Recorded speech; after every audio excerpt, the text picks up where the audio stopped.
irmãos e irmãs que se fazem presente e que se encontram na tua classe, a classe que pertence ao Senhor, porque, Senhor, nós vamos mergulhar nos mistérios da tua palavra, das Escrituras. Perdoa as nossas transgressões, perdoa os nossos muitos pecados. Afasta de nós as nossas iniquidades, para que possamos ser recebidos e aceitos, Senhor. Senhor, que o nosso entendimento seja iluminado. Hoje nós estamos estudando sobre a relevância das leis e doutrinas de revelação, que o Senhor, nosso Deus Todo-Poderoso, se revelou no homem e ao homem. Muito obrigado por esta oportunidade.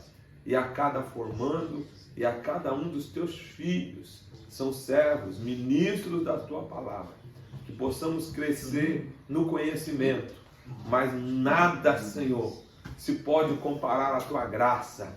Queremos a graça, acompanhada desse conhecimento que o Senhor nos tem permitido alcançarmos, em nome do Senhor Jesus. Glória a Deus.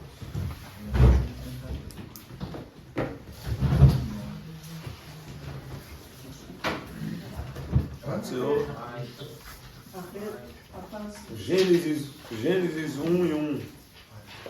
Gênesis 1:1.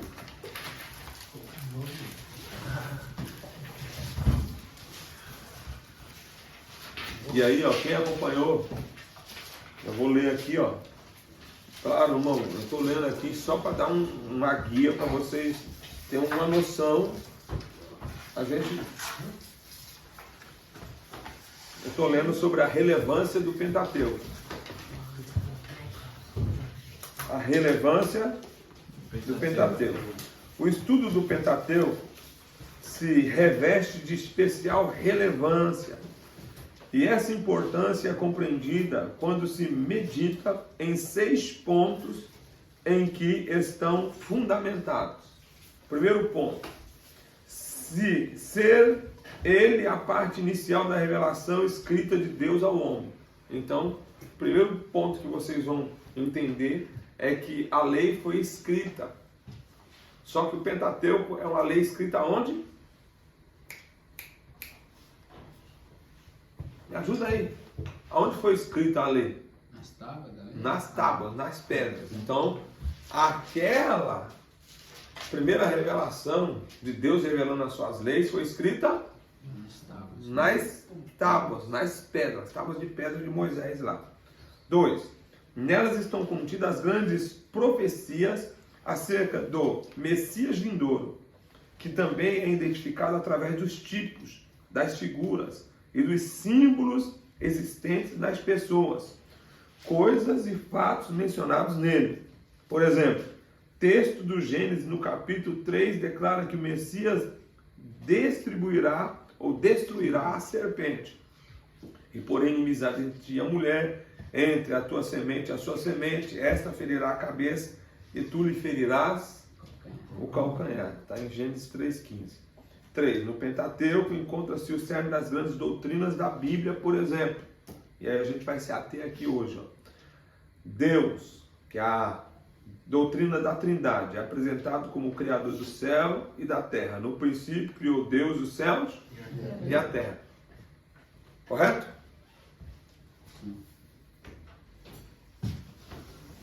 Pode, Senhor.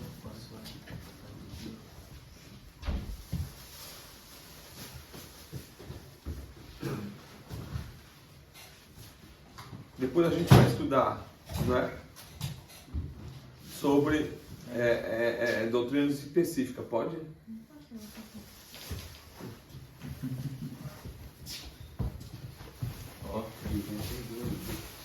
Então, os irmãos compreenderam?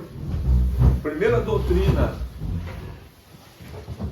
que é a mais relevante do Pentateuco, é que as leis e o projeto de Deus para o homem em sua revelação foi escrito no exterior.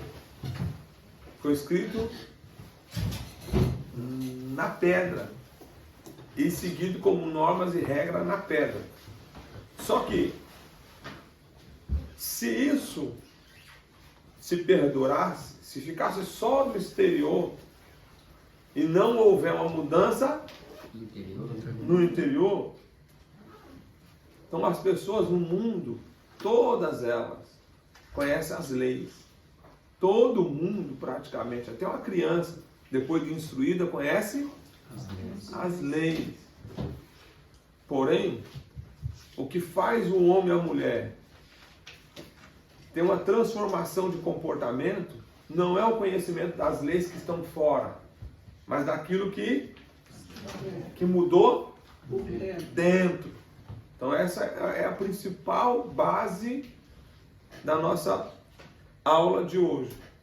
Então nós teremos a primeira aula aqui do Pentateuco, explicando sobre isso, e a gente vai ficar falando sobre, né, instrução, doutrina e fazendo a jogatina, né? Você tira da pedra e você joga para os ensinos de Jesus lá na frente. Porque é o mesmo Deus. É o mesmo Deus. Não muda. O nosso Deus não muda. Por exemplo, o Pentateuco é a base, é o alicerce das leis. É o alicerce, é o cerne da lei. Toda lei que existe na terra, e lei que eu e você nós conhecemos, ela está embasada na lei que Deus deu na pedra a Moisés. Que é o Pentateuco, correto? E o Pentateuco está falando dos 5 primeiros livros da Bíblia, pegando o povo eleito e colocando como modelo para o mundo. E se você e eu não precisamos nem estudar muito, irmão.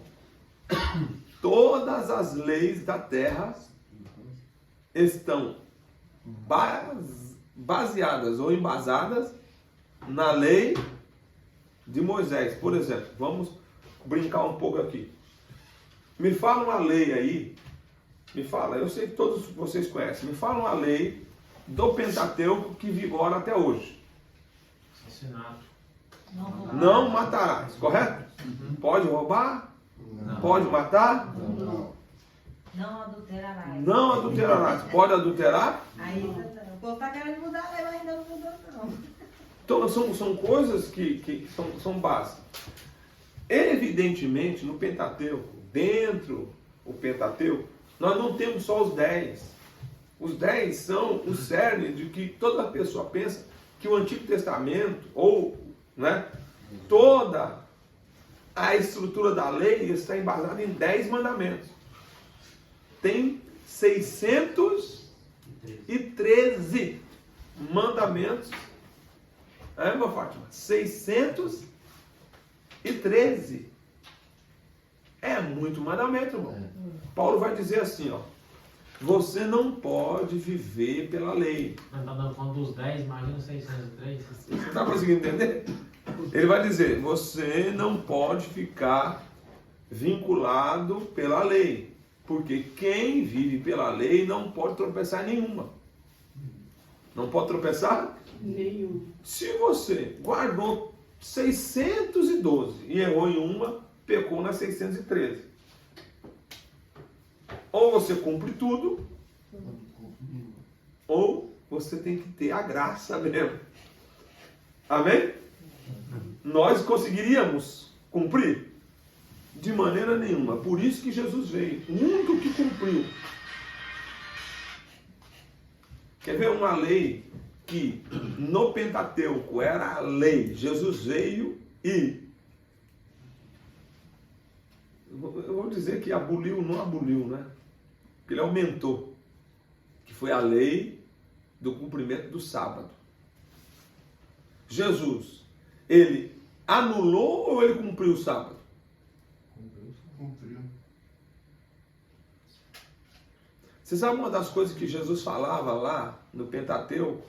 Mas ele quebrou algumas regras também, não sabe, Não, né? ele não quebrou, ele cumpriu. Então, mas e como ele não podia fazer os milagres, não sabia fazer? Né? Não, quem disse que não podia fazer os milagres? A lei deles lá. Não. Nós lemos aqui, ó, e agora, você vê aí? Ó, olha para você ver. Irmão, capítulo 2 do Gênesis, eu li 1 e 1, agora capítulo 2 do Gênesis, Vamos voltar lá para o presbítero Newton. Na lei deles não podia, ué. Capítulo 2, versículo 2. Leia aí, por favor. Boa noite, Pai do Senhor. E havendo Deus acabado no dia 7º a sua obra, que tinha feito, descansou no 7º dia de toda a sua obra que tinha feito. Então Deus acabou a sua obra no dia 7. Qual é a base da lei de guardar o sábado? É que Deus trabalhou 6 dias e no 7º descansou. Olha pra você ver. A base é essa. Eu estou pegando para vocês aqui, trazendo o Pentateuco para mostrar para vocês uma colocação e outra. Que é simples, irmão. Talvez está errado, né? Porque é no sábado, é no 7º, né? Não, o Senhor quer que o homem tire esse dia de descanso? Sim. Foi imposta por lei? Sim. Agora, o que é descansar? O que realmente é descansar? É descansar de fazer o bem? Não. É descansar de libertar alguém? Não. É descansar de trabalhar na obra de Deus? Não.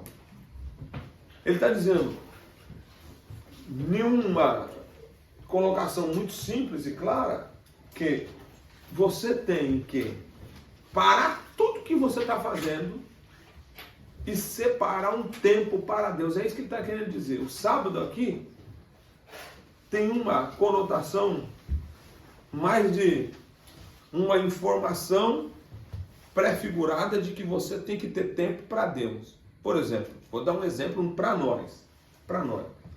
Eu estou pastor na igreja.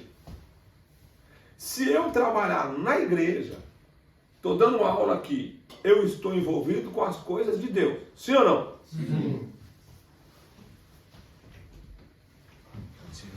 Pai do Senhor. Desculpa atrás aí que tá fazendo teste de inglês. Eita. Eita agora. Então, Welcome. Welcome to here. Welcome to here.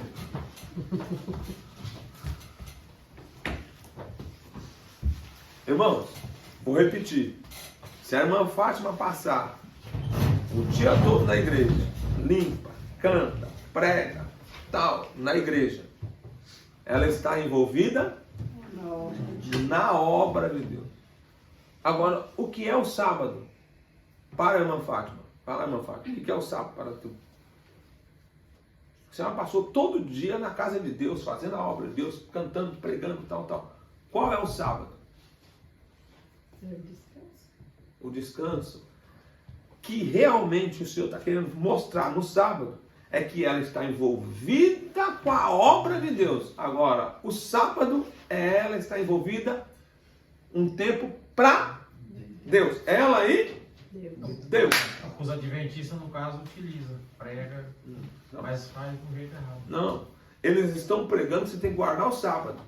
E o guardar aqui, isso estou explicando para vocês. O que é guardar o sábado na visão de que realmente o que o Senhor quer? Eu trabalho, estou pastor, estou aqui fazendo a obra de Deus, eu visito, vou para lá, vou para cá, e aí a pessoa fala assim, poxa, o camarada só está envolvido com as coisas de Deus. Mas eu tenho que ter tempo, o meu tempo com Deus, a minha particularidade com Deus. Não tem nada a ver com a obra de Deus. Eu entendi. Você viu o que é o sábado aí? Já guardou teu sábado? Você está tirando seu tempo todinho para a obra do Senhor, mas o dono da obra mesmo. Com o dom. Você entendeu agora? Você está envolvido com as coisas de Deus, com a obra de Deus, mas e com Deus? Mas isso não seria todos os dias? Você tem que ter um relacionamento com o Senhor todos os dias, não só no sábado? Justamente. Mas isso aqui é simplesmente para mostrar qual foi a intenção do Antigo. Porque no Antigo Testamento, as leis eram aonde, irmãos? Na tábua. Na tábua. Quando Jesus veio trazendo o quê? As leis na tábua do coração agora. Já não é mais na tábua exterior, é na tábua do coração. E na tábua do coração, a gente tem que ter o nosso momento diário. É só no sábado? É diário.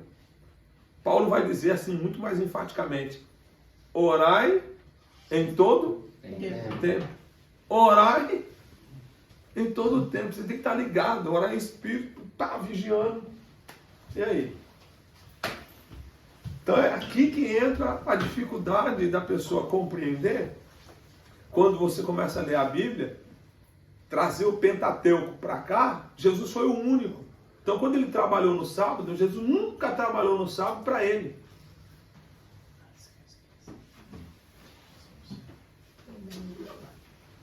O trabalhar no sábado é você deixar tudo aquilo que é particular, teu, para oferecer esse tempo para glorificar.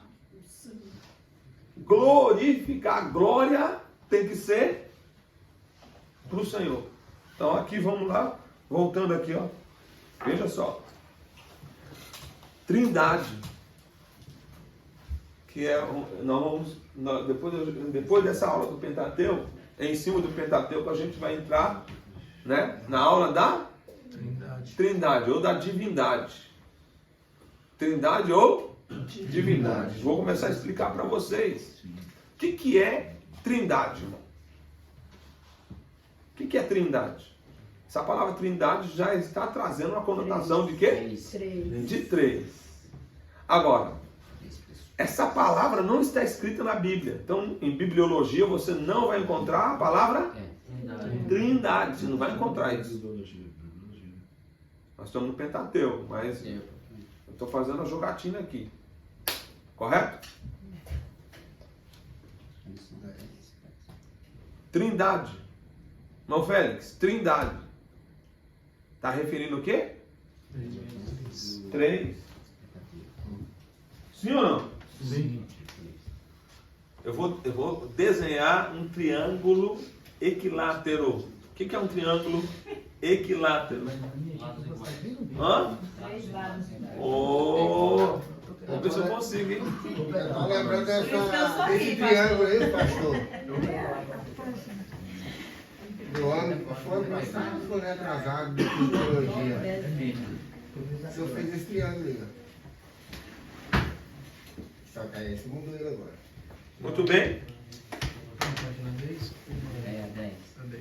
É que esse triângulo, eu não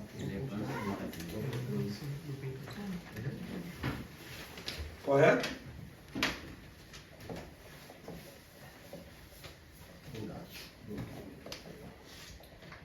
Vocês podem fazer isso aqui.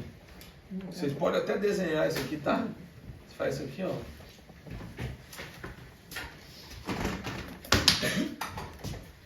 Sou fera pra desenhar.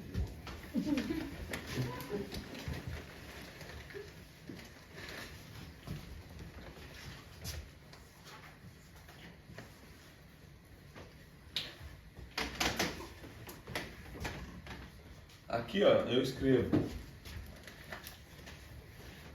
Epa.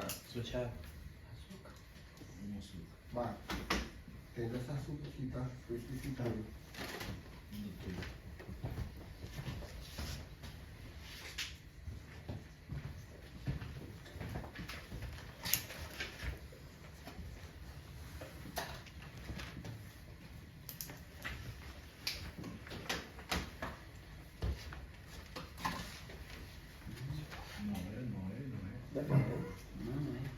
O que não é? O 1 Não é o 2? não é o 2. O 2, Não é o o 1 não é o 3. O 3, o 2 não é o 3. O 3, tem alguma dificuldade? Que é o que é. Que é, mas que não é. Ah. Nem 1, nem 2. São três pessoas em Deus. É. Muito bem. Agora, o 1 é o 2? Não. É o 3? E o 2? É o 1? O 2 é o 3? O 3 é o 2? O 3 é o 1? Não, vocês estão falando que vocês estão ser cegos porque eu só escrevi. Eu quero que vocês entendam. Cada um é um. Agora, todos Todos eles fazem parte de Só. uma só peça. Que peça que tem aqui? Pai do Filho. Triângulo. Correto? A peça é o triângulo. Quantos triângulos eu tenho? Um. Quantas pontas eu tenho? 3. Quantos lados eu tenho? 3. Eu tenho um triângulo com 3 lados iguais. Com 3 pontas iguais. São 3 pontas iguais, mas são um só triângulo.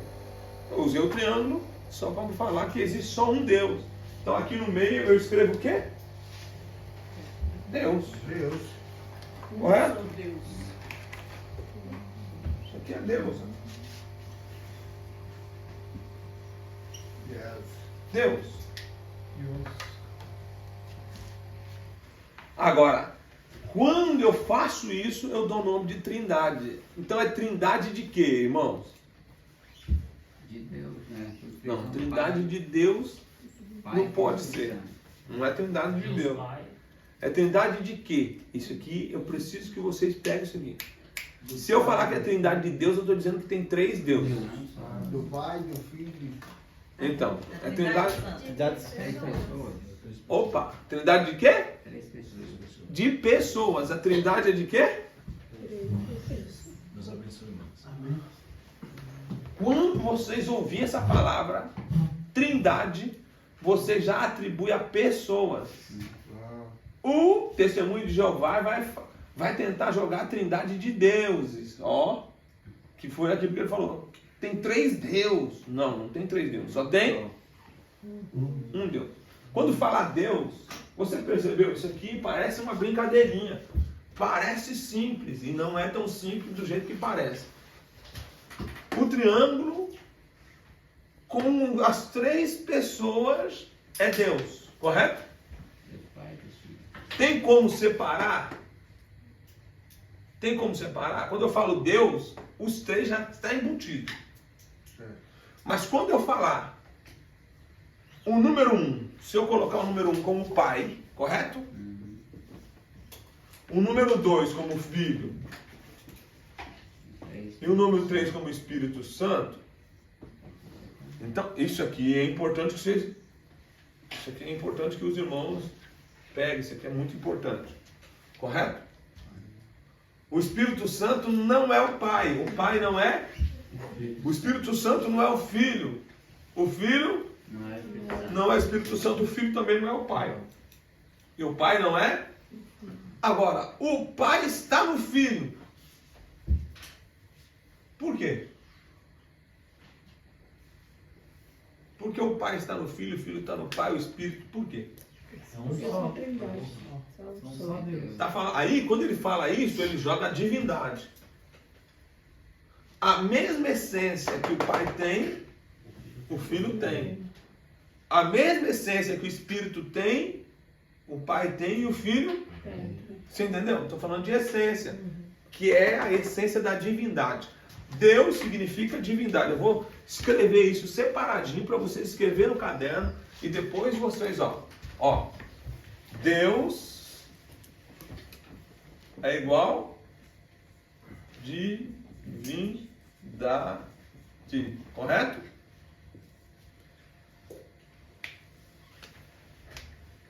Deus é divindade. Trindade, que é igual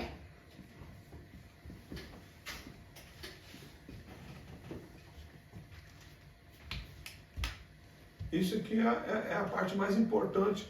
Nós já tivemos essa aula várias vezes e se fizer pegadinha, tem gente que cai.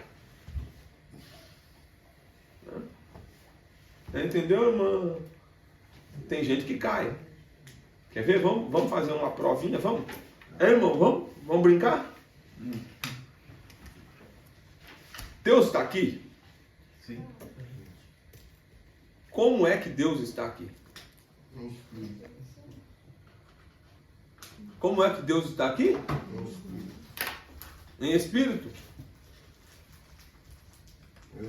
Sim ou não? Deus está ou não está aqui, irmão? Tá. Segunda pergunta. Jesus é Deus? É. Sim ou não? Sim. E Jesus está aqui? Tá. Jesus está aqui? Sim, sim. Sim? Como que é que ele está aqui? Através da palavra. Vamos falar de novo. Jesus não tem como, né? Jesus está aqui ou não? Ah, não. Não. Jesus não está aqui. Não dá. E o Espírito Santo? Está. Está aqui? Está. O Espírito Santo está e Deus não está. Não. Deus não está? Se o Espírito Santo está, Deus não. Jesus também está. Deus está no céu e Jesus está na direita de Deus e o Espírito Santo está aqui na terra. Que Jesus subiu e falou que ia mandar o Espírito Santo, então Jesus está aqui. Pode dividir ele. Vem a confusão. Ó, Só vai de vendo, você. eu estou aqui fazendo uma confusão agora. Então vamos começar aqui com a irmã Regina. Um por um. Vocês não sopram, hein? Vocês não sopram. Eu já vou chegar lá. Já vou chegar aí. Mas Regina, Jesus está aqui? Não, Não. Não? não. Onde Jesus está? Pode direita. Certo. Então ele está à direita do Pai, mas não está aqui. Não. Mas Deus não está em todo lugar? Está. E Jesus é o quê? Deus. E Jesus está onde? Ele está aqui pela pessoa do Espírito Santo. Opa! O próprio Jesus falou que eu e o Pai somos um só. Ó, Então ele está. você viu aí? Então. Começou a confusão, não começou? Confusão, então. Virou maior confusão. Mais um medo. Virou maior confusão. Primeiro, o Tiago falou heresia. Qual foi a heresia que o pastor Tiago falou? Não, Deus é um. Na pessoa do Espírito Que Deus está aqui, né? Que Jesus está aqui. Na pessoa do Espírito E Santo. nós acabamos de falar que Jesus Não é o Espírito Santo. não é o Espírito Santo. Como que Jesus está aqui na pessoa do Espírito Santo? Entendeu? Mas Deus, o Pai, está aqui na pessoa do Espírito Santo. Sim ou não? Sim. Não, Parecia com o Espírito Santo que Jesus não, também porque vai é ser. separado, os três são separados. Irmão, todas as vezes que eu falar da pessoa, por exemplo, Da pessoa do Jesus está aqui? Ah, E Jesus está aqui por qual representação que ele está aqui? Pelo Espírito Santo. No filho. Não, do Pai. pelo Espírito Santo não pode ser. No filho. Porque Jesus não é... Pessoa. Calma. Eu estou usando a pessoa, tá? Você viu que eu estou usando a Pessoa. pessoa. Aí eu falei o quê? Jesus está aqui. E perguntei para vocês qual a representação da pessoa de Jesus aqui. A palavra. A palavra. O presbítero Daniel já tinha falado. Jesus está aqui pela sua palavra. O Tiago falou também. Pela sua palavra. Onde estiver 2 ou 3 reunidos, meu nome, na palavra, no nome de Jesus, ele está lá. Olha como que Jesus é presente. Mas onde Jesus está mesmo, irmã? Já disse. Aonde Jesus está? A pessoa dele está onde? À direita do Pai. Porque senão, não. E aonde o Espírito Santo está? Então o Espírito Santo está aqui. Ele está aqui mesmo. Ele está aqui. Então Deus, se eu falar assim, Deus está aqui na pessoa do Espírito Santo, está certo. Correto? Na pessoa de Cristo. Deus está aqui na pessoa de Jesus? Não. Não está. A pessoa de Jesus está onde? A direita do Pai. À direita do Pai. E aonde está o Pai? O céu. À esquerda de Jesus.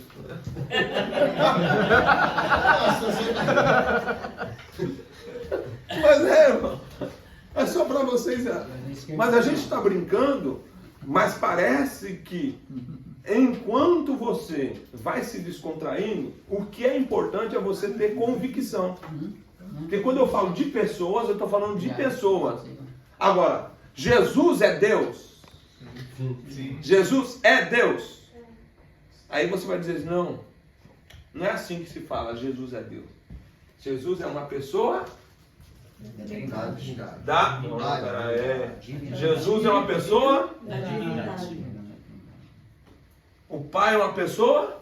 Da divindade. Aí eu estou falando de pessoa. E Deus quem é? Deus é os três juntos. Deus é o conjunto do Pai e do Filho. Não tem como você separar eles em divindade. Você separa ele. Pegou aí agora? De divindade você não separa. Quando a pegadinha dos hereges, porque os hereges vêm falar com a gente, as seitas, e eles querem que você divide a divindade. Então tem três deuses: Deus Pai, Deus Filho. Quando eu falo Deus Pai, Deus Filho, Deus Espírito Santo, eu já coloquei três deuses ali. Não, é só Pai, Filho e Espírito Santo.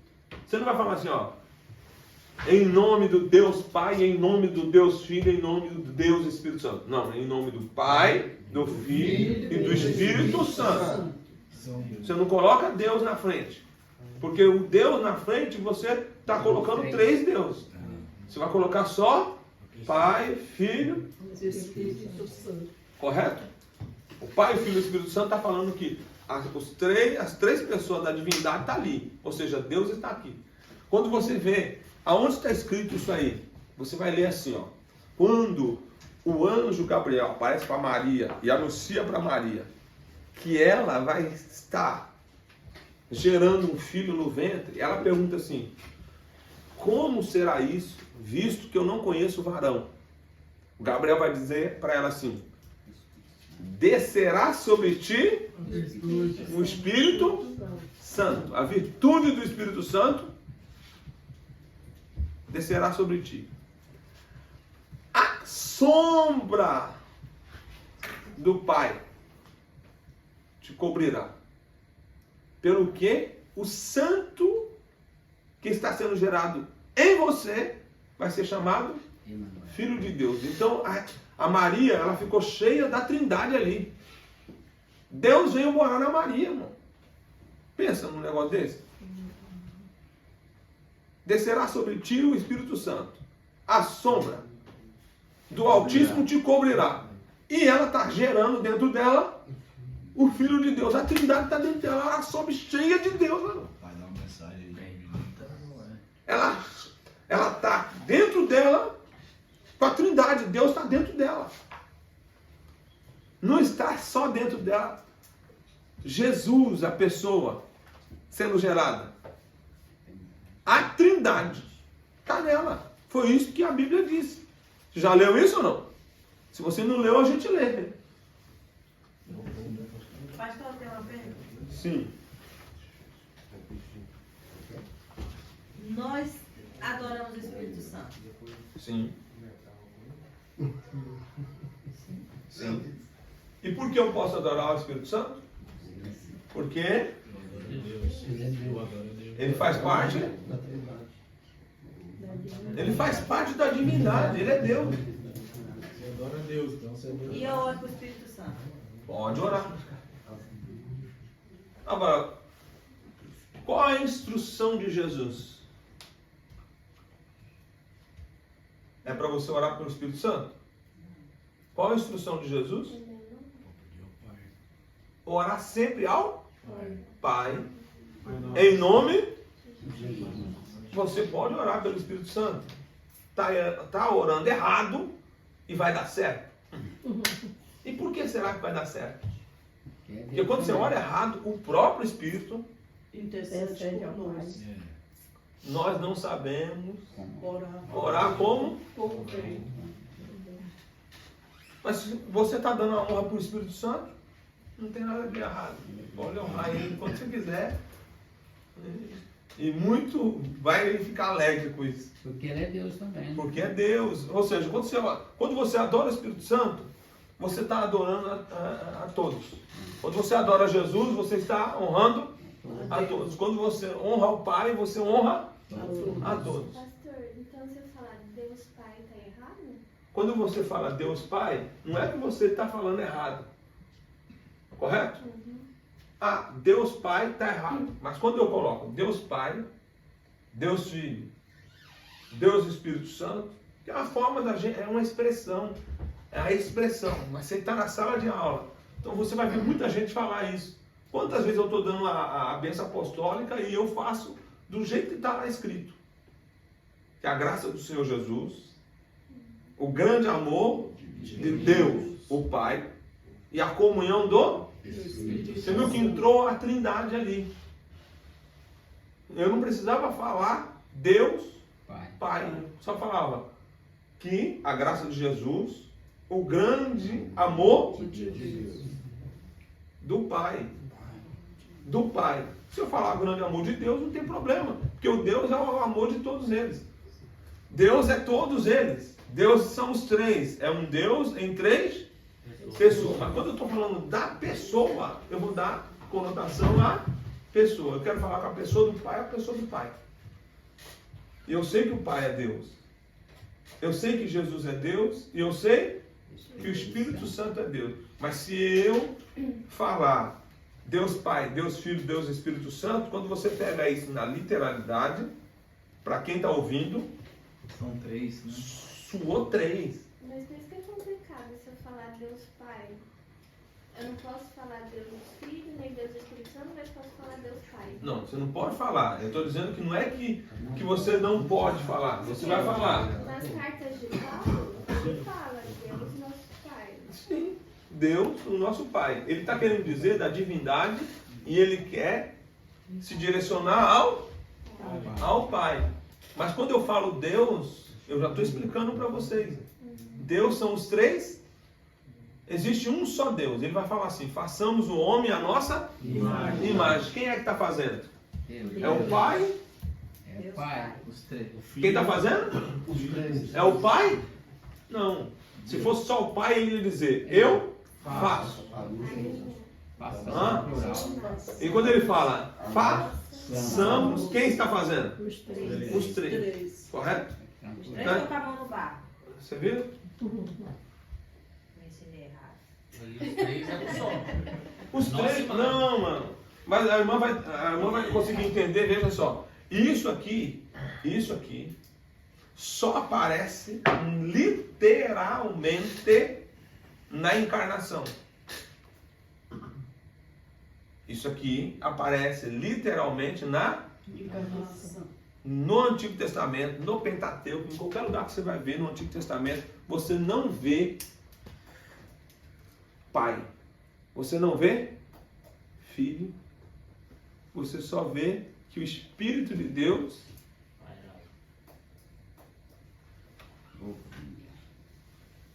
agora você vai ver em figuras, por exemplo, abra a Bíblia aí, Gênesis 1. Deus aqui são os três, sim ou não? Sim.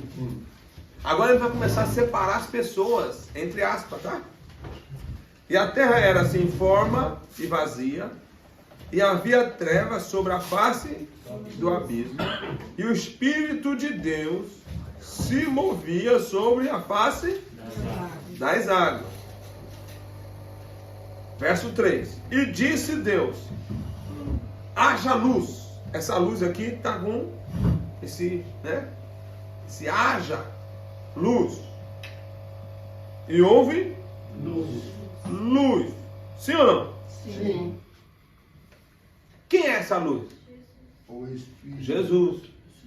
Quem é essa luz? Jesus. Por que essa luz é Jesus? Porque o verbo age a palavra. Ó, o verbo haja. Rapaz, eu não sei se eu tomo açúcar. Eu quero açúcar, porque a minha vida hoje é amargosa. Uma.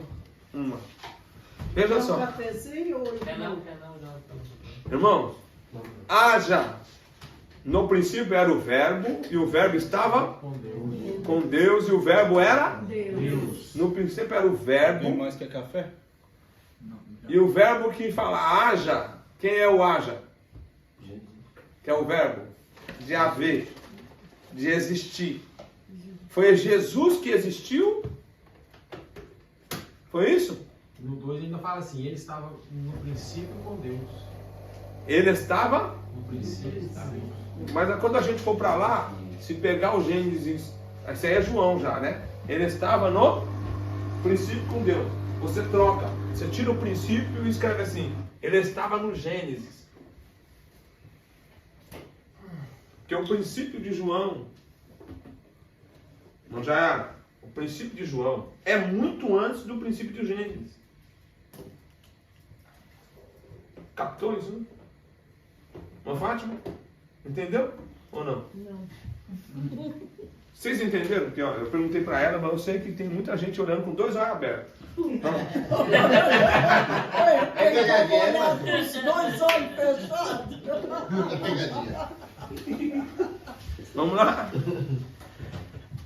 No princípio de João, no princípio era o verbo estava com Deus e o verbo ele estava no Gênesis com Deus. Por que eu troquei? Em vez de você falar, ele estava no princípio, ele estava no Gênesis.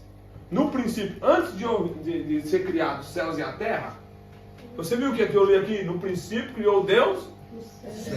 Antes dessa criação dos céus e da terra, ele já existia. Sim. Então, esse princípio, no princípio era o verbo estava com Deus, e o verbo, ele estava no Gênesis com Deus. Abre lá em João, sem perder aí, sem perder a página, fica nesses 2 princípios aqui. João 1:1. João 1:1. Gênesis 1:1, João 1:1. 2 princípios. No princípio era o verbo, e o verbo estava com Deus, e o verbo era Deus. Verso 2. Ele estava no princípio com Deus. Então, você risca o princípio aí, risca não, você sublinha e coloca Gênesis. Ele estava no... Ele estava no Gênesis com Deus. Aí, o que vai acontecer no Gênesis? Verso 3. Todas as coisas foram feitas por ele, e sem ele nada do que foi feito se fez. Então, aonde que vai começar a ser feito? No Gênesis. Mas o princípio, antes do Gênesis, já existia o verbo.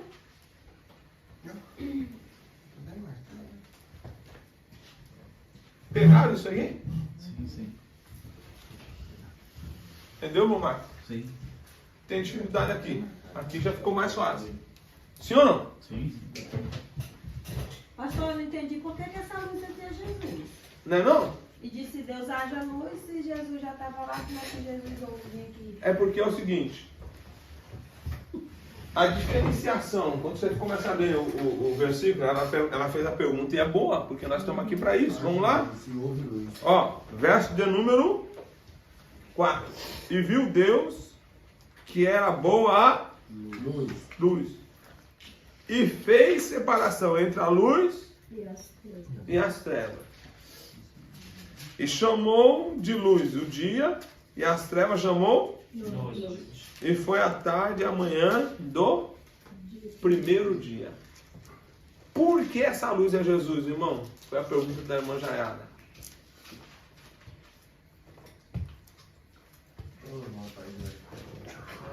Responde aí. Mas não sei. Porque ele é o verbo. A palavra. Haja luz. Abra a Bíblia aí em João. E no 6 também vai falar, haja de novo. E disse Deus, haja separação. Muito bem. E depois, você vai ver que não é o sol e não é nem a lua nem as estrelas, porque esses luminares vão ser criados no 5º dia. Meu Pai do céu. Nossa, não, volta aí, pastor. Eu não vou me versículo Não, antes de ir para João, volta aí. Não, eu vou mostrar que Jesus é a luz. Vamos lá para João. Não, calma aí. Então é assim, o Pai, ele diz haja, né? O Filho é o verbo da ação, e o Espírito Santo é o que faz. É o executor. Agora, analisa que lá em João, o João vai falar da revelação que João Batista teve, dando testificação da luz. Vamos lá, vamos para João. Para mostrar para vocês que a luz era Cristo. Vamos lá? Já estou aqui. Então lê para mim. Aí. João o quê? João 1. E a luz brilha nas trevas. E a luz... Brilha nas trevas e as trevas não compreendem. O 5, é? João 1:5? Não. 7. Veio para que testificasse da luz. Vai lá. Não era ele a luz. Este veio para testemunho, para que testificasse da luz, para que todos crescem por ele. não era ele a luz, mas veio para que testificasse da luz. Tá onde? Versículo 8. 1:8. Não era ele a luz, mas ele veio para fazer o quê? E quem era a luz? Meu Deus, pastor. Embaraço é isso. A luz é Jesus, velho. Hã? Mas não é isso que eu falei? Aqui é João, aqui quem está falando de Ele João. não é, ele é e não é. Vamos falar de quem? É porque está falando aqui de João, não está falando de Mercúrio. Está falando de é o João que está falando aqui. Vocês falam assim, houve um homem enviado de Deus cujo nome era João. É. Este veio para testemunho, para que testificasse da luz, para que todos crescem por ele. Não era ele a luz, está falando de João. É João não era a luz. Mas veio para que testificasse da luz. A pergunta é, João testificou quem? Da luz. E o 9 vai dizer, ali estava a luz verdadeira que alumia a todo homem que vem ao mundo. Viu lá? Agora vamos voltar pro Gênesis lá, irmão. Por que essa luz? Precisa entender, né, a versão. Você viu? É porque tá falando da luz, mas quem tava falando era João. Não era Jesus. João, eu falei isso. João está dando testificação de João Batista que veio apresentar a luz. De João, exatamente. Não é da música de Jesus. É, ué. É de João. Se você ler profundamente, também é. Não, João está falando. Então, que ele... O João está falando do João. É isso aí. E João está falando de quem? Está falando do João Do Batista. João Batista que veio dar testemunho Da luz. da luz. Quem era a luz? Jesus. Aí, voltando lá para o Gênesis 1 e 1, ó, você viu que o Pentateuco, você viu que o Pentateuco, ele é complexo? Ele é complexo? Não, irmão. Quando você começa a ler, É que podia ser outro nome, Pedro, né? João. Tinha outro. João falando de João. vê lá. Você vai ver no versículo 2, Gênesis 1, verso 2. Pode ler, pode ler. E a terra era sem forma e vazia, e havia trevas sobre a face do abismo, e o Espírito de Deus se movia sobre a face das águas. Muito bem. Enquanto um lê aí, o outro vai lá para João, onde que o Tiago leu. Olha, ali estava a luz verdadeira que alumia todos os homens. Os homens estavam em trevas, com a alma vazia, à beira do abismo, e uma vida sem direção, sem forma. Porque sem Jesus, o homem não é nada. Então, quando tem algumas coisas, como nós estamos no básico, eu não estou querendo entrar aqui ainda nisso aí, mas você vai ver que tem uma teoria dizendo que é a teoria do Big Bang. Já ouviu falar da teoria do Big Bang? Que essa parte daí, nós acabamos de ler, a terra era sem forma e vazia, Deus criou tudo perfeito. Mas quando o diabo caiu, ele caiu como um cometa, bom, destruiu a terra. Diabo poderoso para destruir a terra, né, meu irmão? Que é isso, irmão? A terra era sem forma e vazia, em trevas e em abismo. E o Espírito de Deus se movia. Por quê? Quando você chega, você ultrapassa o espaço sideral, ali, por exemplo, o avião voa onde? No espaço. Mas o espaço ainda é terra ou não? É terra. O avião voa na terra. Quando o avião ultrapassa o espaço sideral, É só foguete. já é outro. E outra, lá na Lua, né, a gravidade, o sistema gravitacional é diferente. Aí já é o foguete, não é o avião. Não é? Então, para vocês entenderem, no Gênesis aqui você vai observar que haverá uma expansão. Vamos continuar lendo, que vocês vão entender. Vocês já leram isso aqui não sei quantas mil vezes. Vamos lá? Vamos lá, ó. Gênesis 1, verso 6. E disse Deus: haja uma expansão no meio das águas, e haja separação entre águas e águas. Agora, o que é isso? Olha essa expansão onde que o avião voa. Ali é água. Tenta sair de lá de dentro do avião para você ver. Entre nuvem, água, umidade. Só que lá não está líquido, está molécula. Vapor e molécula. E é água. Mas há separação entre águas e águas. Tremendo, né? Então, antigamente tudo era água. Agora a Camila chegou aonde que eu estou falando. Antigamente era tudo o quê? Água, o espaço. Água. E o Espírito de Deus movia? Sobre as águas. Sobre. Hã? Como é que era sobre? Sobre. Por cima da terra, né? Sobre. Porque era só água. Irmão, se você chegar no mar, o mar é o quê? Água. E ali é o quê? Abismo. E é escuro. Frio. É terrível.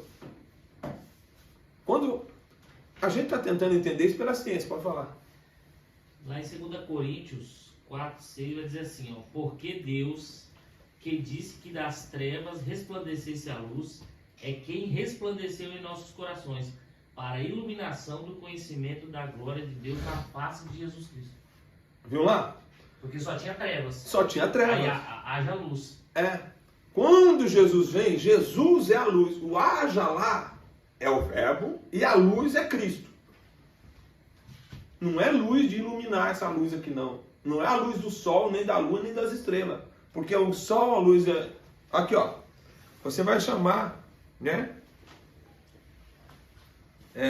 Aí agora vamos para o 7. E fez Deus a expansão e fez separação entre as águas que estavam debaixo da expansão e as águas que estavam sobre a expansão. Então, sobre a expansão tem água. Sobre A expansão. Entendi nada. É por isso que chove, então. Tem ou não tem? Tem. Tem. Não sei, a ciência não sei. Irmão, a ciência, quando a ciência foi descobrir essas coisas, Deus já tinha escrito através de Moisés. Só não sabia que era. Olha aqui. Olha aqui. Tá aqui. Quem descobriu leu a Bíblia, pastor. Eles não querem aceitar, eles não querem reconhecer as escrituras, não querem reconhecer a Bíblia como inerrante, a verdadeira palavra de Deus. Eles não querem reconhecer, mas está aqui. Qual foi o cientista que falou isso aqui antes de Moisés? Me fala aí o cientista que escreveu isso aqui antes de Moisés. Nem existia cientista, não. Irmão, tá aqui. Vamos lá. Chamou Deus a expansão? Céus. Não é céu, não. Céus.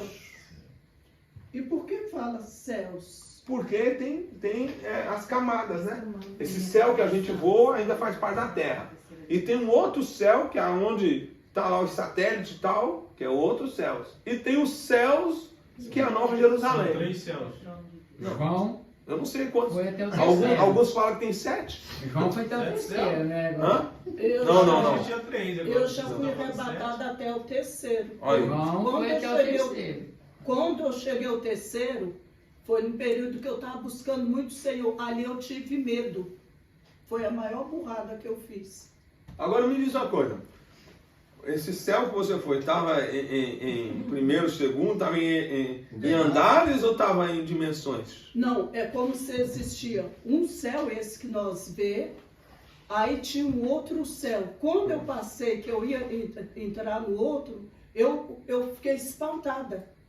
Eu fiquei muito espantada quando eu passei o outro. Sabe, irmão, o que os irmãos têm em experiência não dá para poder fazer, né, base do que eu trago para vocês na Escritura.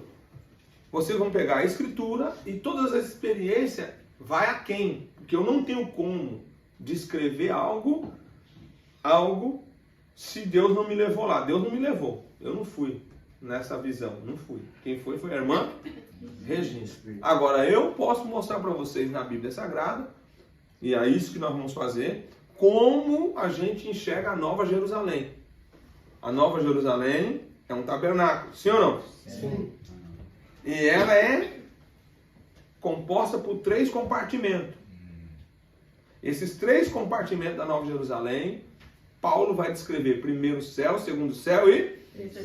Mas é um céu só. É um com 3 dimensões. Como eu olho para vocês que são tabernáculo aqui, quantos Ronaldos vocês estão vendo aqui? mas aqui tem 3 Ronaldo. Ah, Tá conseguindo entender? Vocês veem 1 com 3 compartimentos. Tem 3 compartimentos aqui. Igual a música a pessoa ouve, mas a música também é 3 em 1. 3 em 1. Minha melodia e ritmo. Olha lá. Viu lá? Você tá ouvindo? Deus é Hã? perfeito. E por que tu está estornando em 3? Ah, porque, né? Isso é um mistério. É a trindade, né? Esse é um Da mistério. perfeição. Você vai observar que eu posso desenhar ali para vocês esse mistério do 3. Céu, terra ou mar, ou céu, terra e inferno. Deus é triuno, correto? Deus é triuno. O homem é formado de espírito, alma e corpo. Deus ama o 3, né? O tempo. Amanda, me fala aí a divisão do tempo. Hora, minuto. Presente, hora, minuto, segundo, né? Presente, passado, futuro. ó, fuga 3, pastor. É. A composição das células é 3, composição da música é 3, tudo é 3, irmão. Composição do ar. É. Nêutrons, prótons e elétrons. E aí, por aí vocês vão entender a ciência de Deus. Não dá para poder explicar isso, não. Quando eu chegar lá, eu tenho um monte de perguntas. Ninguém explica Deus. Tem um monte de perguntas para me fazer pro senhor. Aí quando eu chegar lá, não precisa fazer pergunta. A minha mente é a mente de Cristo. Olha aí. É por telepatia, né? Vai entender tudo, né? Eu vou falar espiritual aí agora. Já não vai precisar mais da telepatia mais. Mas como é que Pedro, Tiago e João conheceram Moisés e Elias se eles nunca tinham visto? Sabia nem quem era. Ouvia falar, mas nunca Ouvia falar, mas nunca viu. Quando eles viram, A mente já porque eles estavam em uma outra, dimensão eles saíram da dimensão terrestre. do Cronos e foram para o Kairós. Aí Pedro falou assim: façamos 3 tendas. Uma para ti, uma para Moisés e uma para Elias. Olha só. Aí o Senhor brada, ele fica. Quando eles ficam com medo, quando eles vão abrir os olhos, fez que nem a irmã Regina, quando ela teve medo. Não, ela abriu o olho, só estava ele e Jesus. Porque quando você perde o encanto, irmão, só fica você e Jesus. É só Jesus e nós e Jesus. Tá voltando lá, vamos voltar aqui, verso de número 9. E disse Deus: ajuntem-se as águas debaixo dos céus num lugar, e apareça a porção seca. Olha aí a separação agora das águas com a terra. Está escrito ou não está escrito? Sim. Verso de número 10. E chamou Deus a porção seca de terra, e o ajuntamento das águas chamou de mares. E viu Deus que era bom. Agora o verso 11. Deus diz: produz a erva verde, e a erva que dê semente, e árvores frutíferas, que dê frutos segundo a sua espécie, cuja semente esteja nela sobre a terra. E assim foi. E produziu a erva, Aí agora vamos lá. Tudo isso aqui foi, né? Do terceiro dia. Agora no 4º dia, olha aí no 4º dia, os luminares. Olha aí onde entra os luminares aí. Não era a luz. Para haver separação entre o dia e noite. Hã? Para haver separação entre o dia e noite. Hã? Viu lá? Tá vendo? Quando você está em Jesus, você está na luz. Quando você não está em Jesus, que está lá no versículo de número 3. Então, quando ele disse Quatro. haja luz aqui no 3, foi aqui que ele sacrificou Jesus para nos salvar? Não, isso aí foi bem antes da fundação do mundo. Eu vou dar uma aula para vocês chamado, né? Dispensação ou dimensões. Nós temos 3 dimensões na Bíblia. Nós temos 3 dispensações na Bíblia. Mas todo assembleano, quem é aqui assembleano de berço? Todo assembleano de berço já estudou a doutrina do nosso patriarca Antônio Gilberto, que trouxe uma doutrina chamada das 7 dispensações. Quem já ouviu falar das 7 dispensações? Só o Niltinho e o... Ué, gente, vocês estão meio tímidos? Quem já ouviu? Quem conhece as 7 dispensações? Eu não me lembro dela, mas já ouvi falar. Já ouviu falar? Dispensação da inocência, dispensação da consciência, dispensação do governo humano, dispensação patriarcal, dispensação da lei, dispensação da graça, dispensação milenar. 7 dispensações. Então vou descrever aí, né, pastor? Não, isso aqui eu não quero que vocês aprendam isso. Eu quero que vocês saibam que essa doutrina das 7 dispensações foi uma visão do nosso querido patriarca Antônio Gilberto. Ele estava errado? Não. Na época que ele escreveu, foi uma revelação. Só que na Bíblia não tem 7. Na Bíblia só tem 3. Quantas dispensações tem na Bíblia? 3. Quando eu for estudar com vocês, eu vou mostrar as 3 dispensações, aí a gente vai escrever as 7. Eu não estou querendo ignorar. Eu quero que vocês aprendam do jeito que o pastor Antônio Gilberto instruiu. E depois eu ensinar para vocês sobre as 3 que você tem palpável na Bíblia. Pessoal, então, dispensação, o que significa? Nós vamos falar para vocês o que significa dispensação. E claro, irmão, claro que essa aula são aulas novas. São aulas aqui que está tudo dentro do Pentateuco. Está tudo dentro do Antigo Testamento. Só que as dispensações, os períodos dispensacionalistas, eles vão mostrar as épocas. Por exemplo, nós estamos vivendo em qual dispensação? Da graça. Nós estamos na dispensação da graça. Depois da dispensação da graça, começa a dispensação da plenitude dos tempos. Então, o pastor Antônio Gilberto, ele dividiu isso.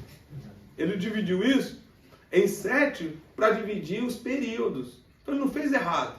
Só que a palavra dispensação significa um tempo pré-determinado por Deus para oferecer condição do homem à salvação.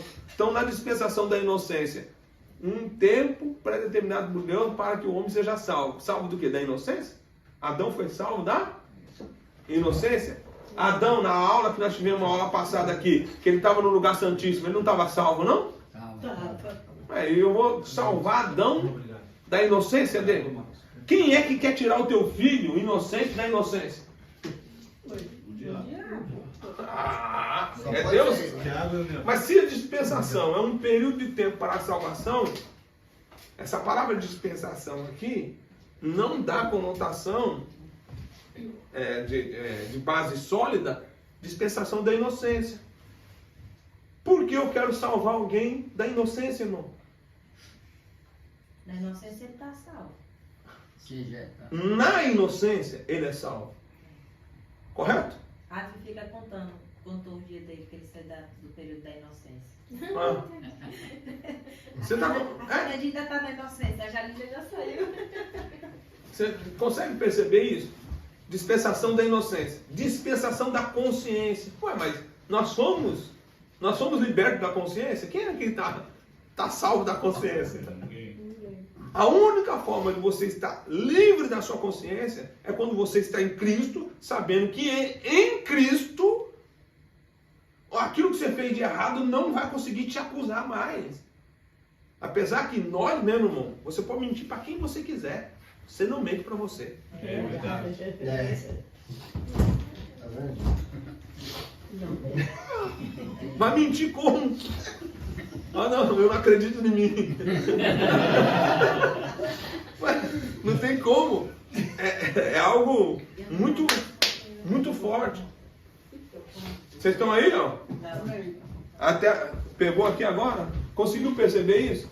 Então nós estamos aqui mostrando para vocês a divindade e a base. A base. A dispensação da graça de Deus revela o quê? O que está na luz aí. Essa luz veio para iluminar, tirar quem estava nas trevas. Gente, eu estou com calor demais. Você não está sentindo calor, não? O calor não chegou, não. Então vou deixar. Não, pode ligar. Não, pastor, porque eu acho que é por causa dessa parede aqui, ó. Porque aqui embaixo tá frio. Aqui nas minhas pernas tá vendo frio. Aí por ela aqui o calor não. Não, pastor, deixa, porque tá. Agora. Aí o calor vai vir. Aí o calor vai vir. Ué? Vai. Gente, que negócio é A esse? calça da parede, o calor tá indo tudo pra... É porque você tá falando. É, também, né?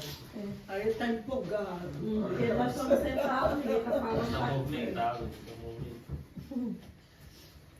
Isso aqui, a luz, ela ilumina nas trevas. Agora, isso aqui que é importante para vocês entenderem o que é a graça. Quem está nas trevas tem, não é?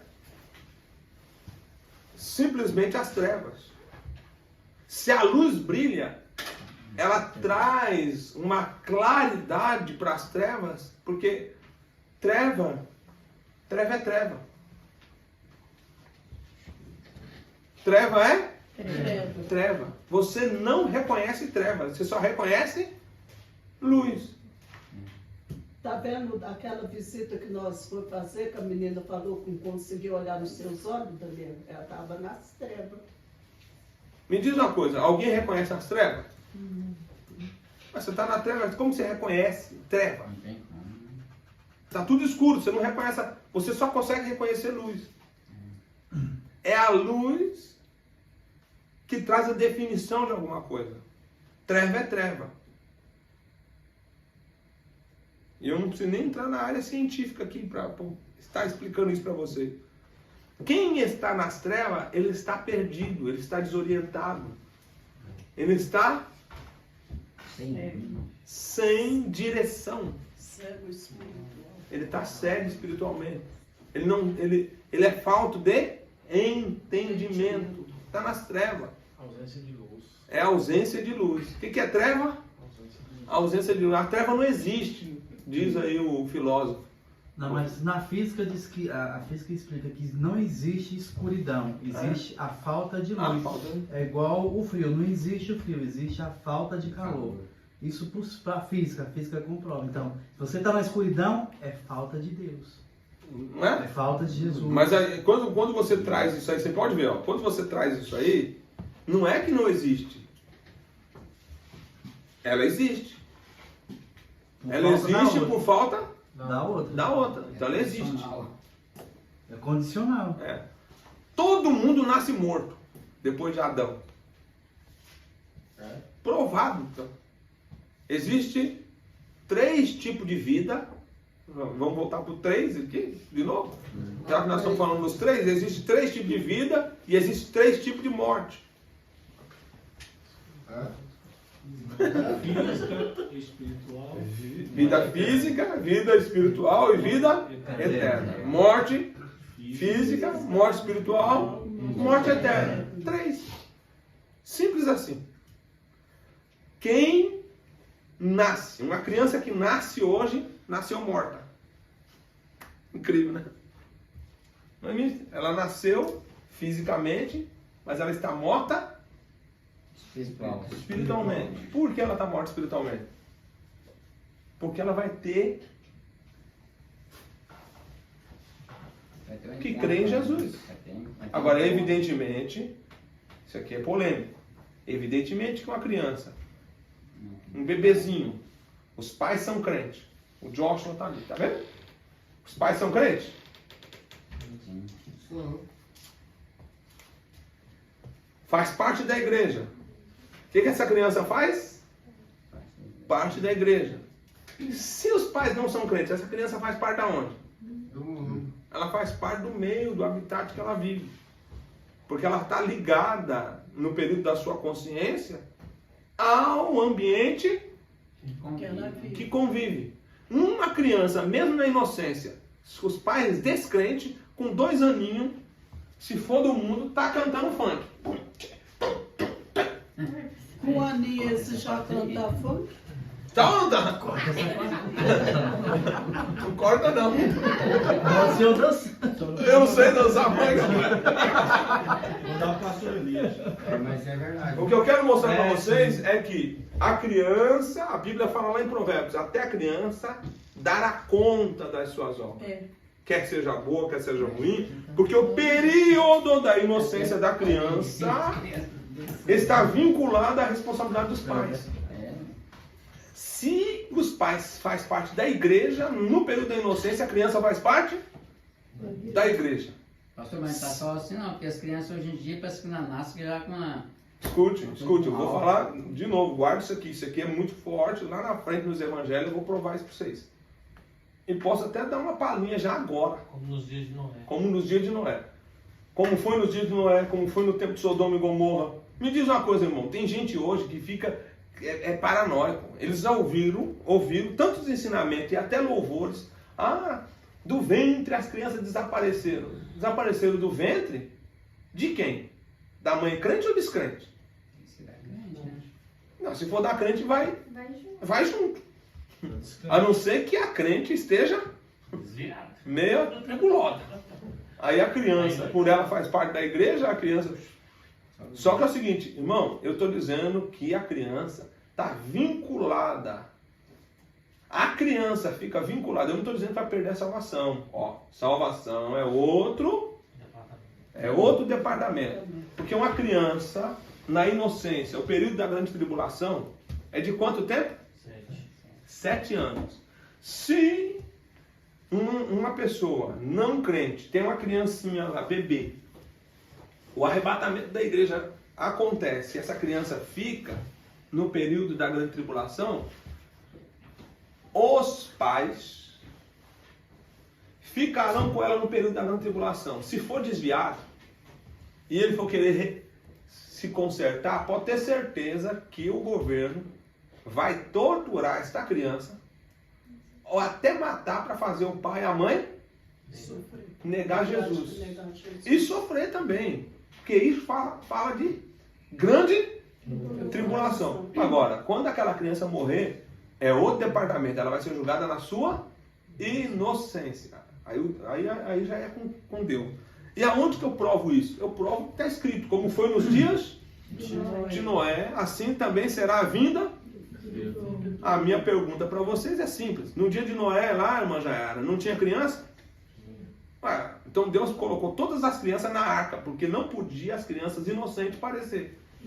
Os bebezinhos de quem tinha nascido, tudo foi salvo lá na arca, não foi? Não.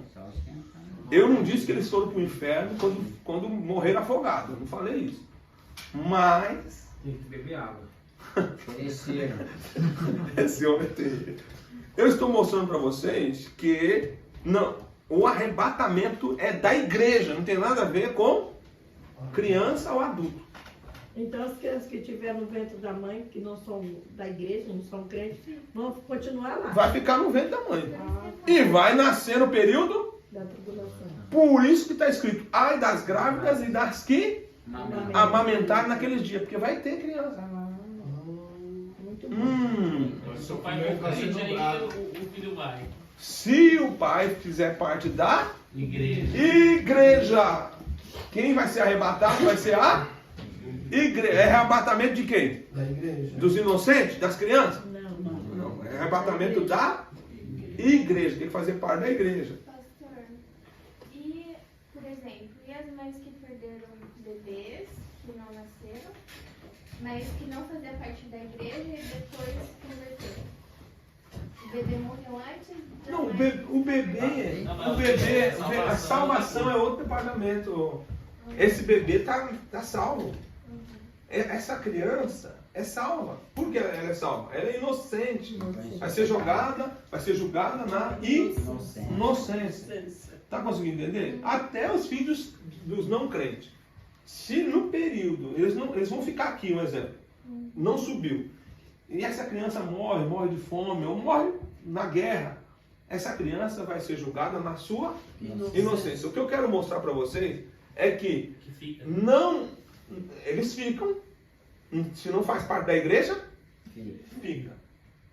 A salvação é outro departamento. Salvação, irmão, é outro departamento. Tem gente dentro da igreja que vai ficar. Sim ou não? Eu posso estar pregando aqui para vocês, em pecado. E se eu estiver em pecado, o que acontece? Ficam. Vai, eu não fazia parte da igreja? Vai ter culto que capaz vai estar mais cheio depois do que agora. Porque eles vão vir para a igreja para tentar se converter. Mas aí que começa a perseguição pós-arrebatamento. Porque eles vão querer agora lutar pela sua própria vida. E é isso que vai acontecer mesmo. Mas eu espero que cada um de vocês não passe por essa experiência. Que nós possamos subir no arrebatamento da igreja. A igreja que vai ficar aberta é aqui que o pastor não foi, né?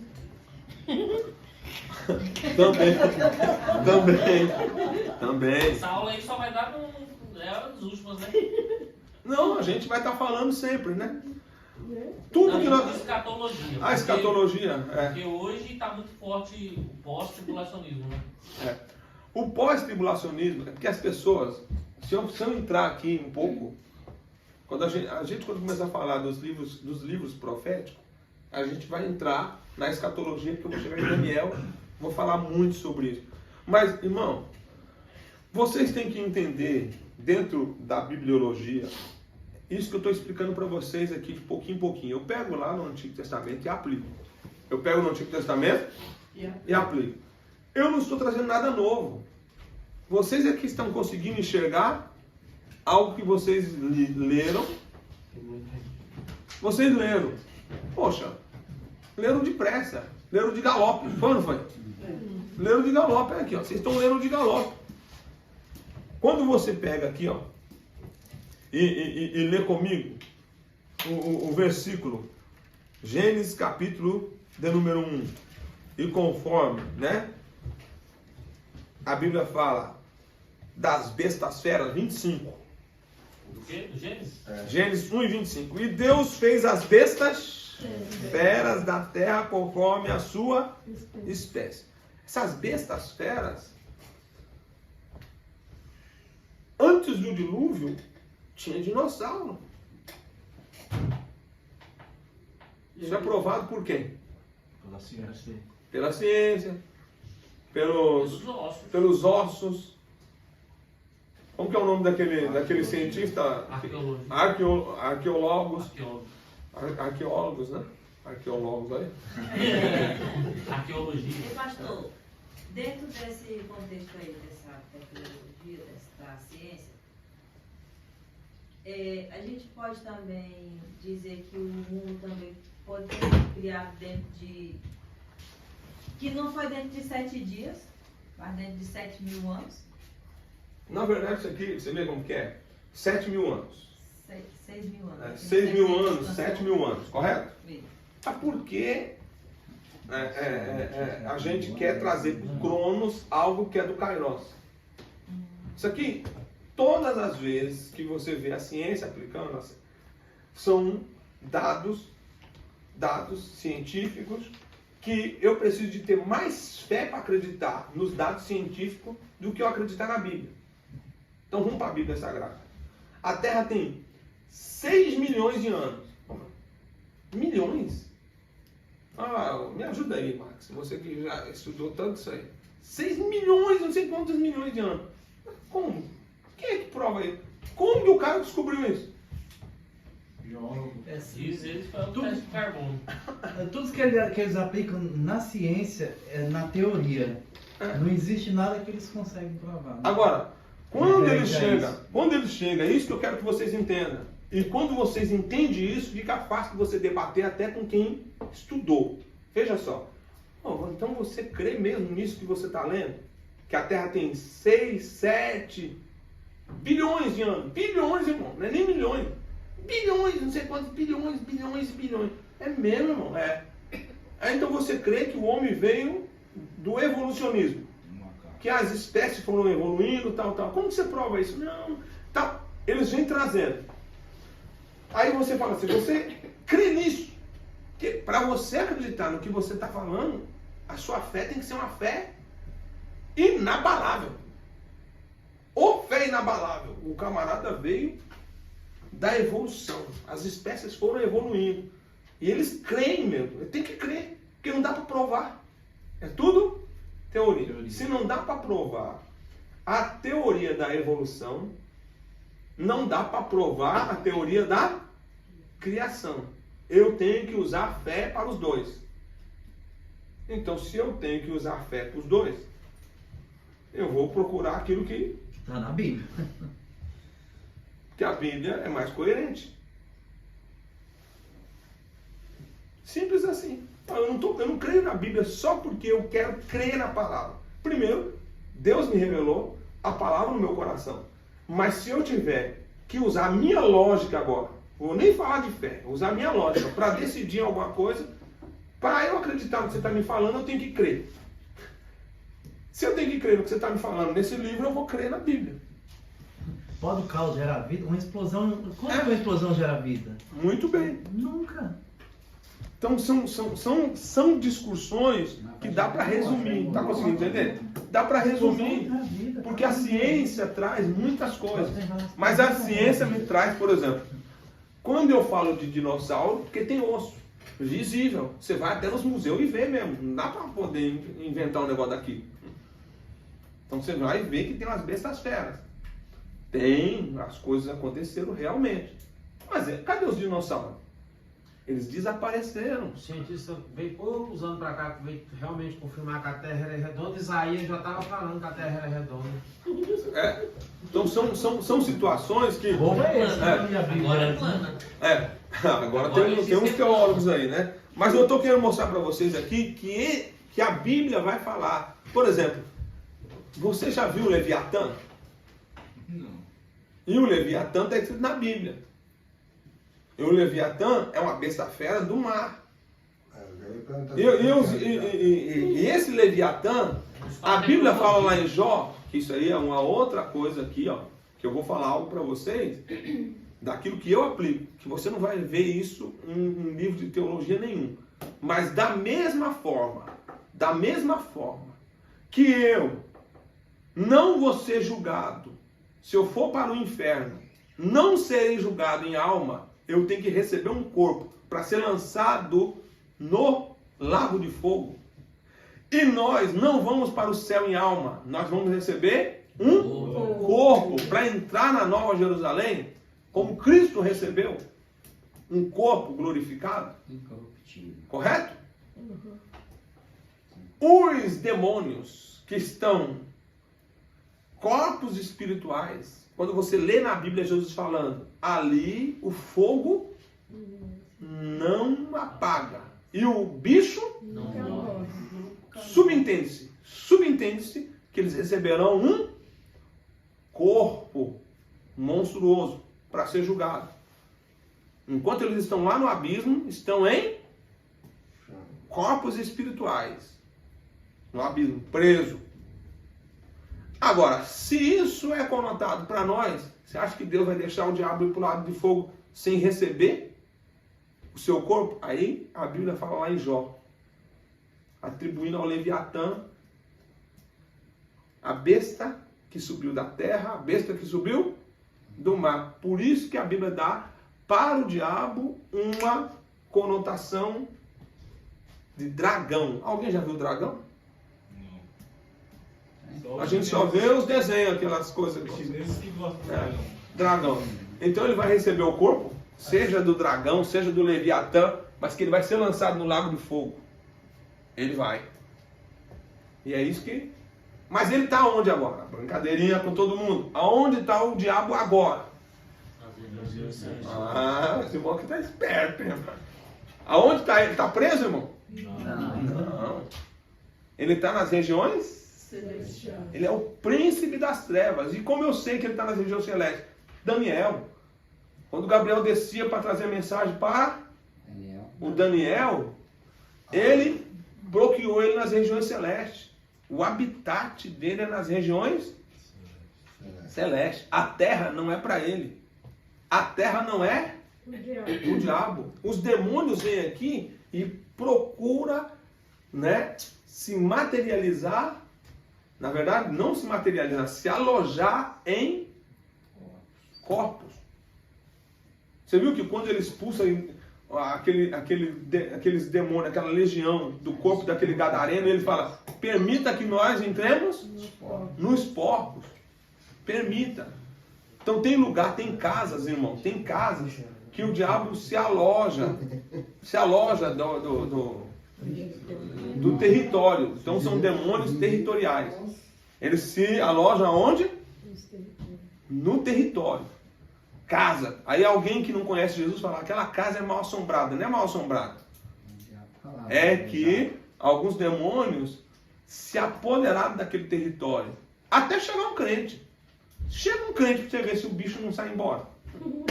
Chega um crente, mas eu tô falando um crente cheio do Espírito Santo. Hã? Aí eu vou falar para vocês, isso aqui é muito sério. Parece brincadeira, mas não é não. Não. Isso aqui é sério, sério. Então as pessoas estão pensando que o mundo espiritual, ele trabalha sem definições. Não, o mundo espiritual é real. Então, bem organizado. E organizadíssimo.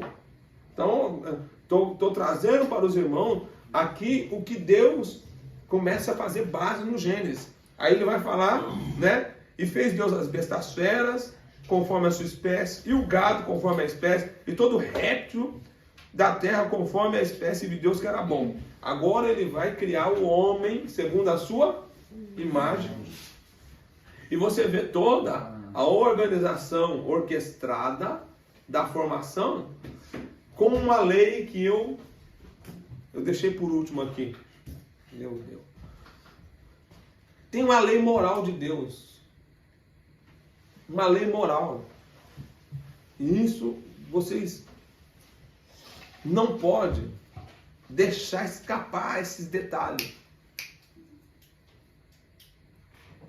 O Senhor pode mentir?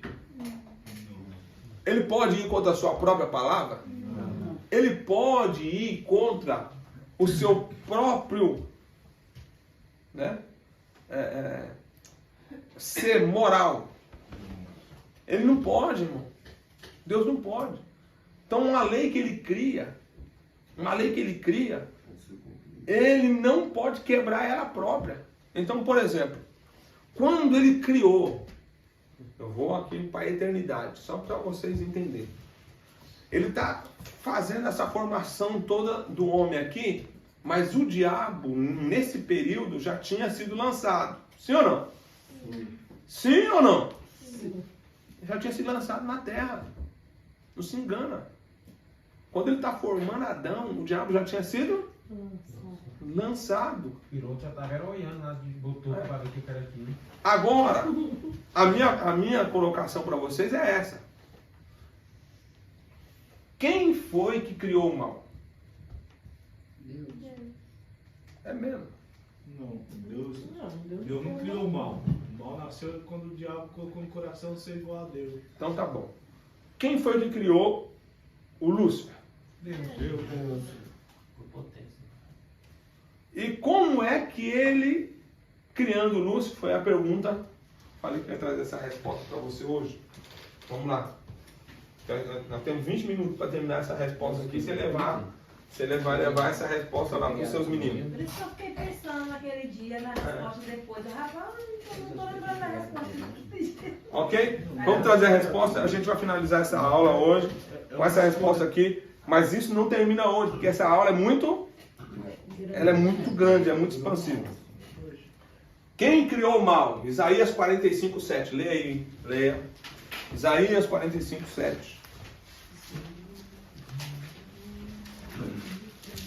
Isaías 45, versículo de número 7.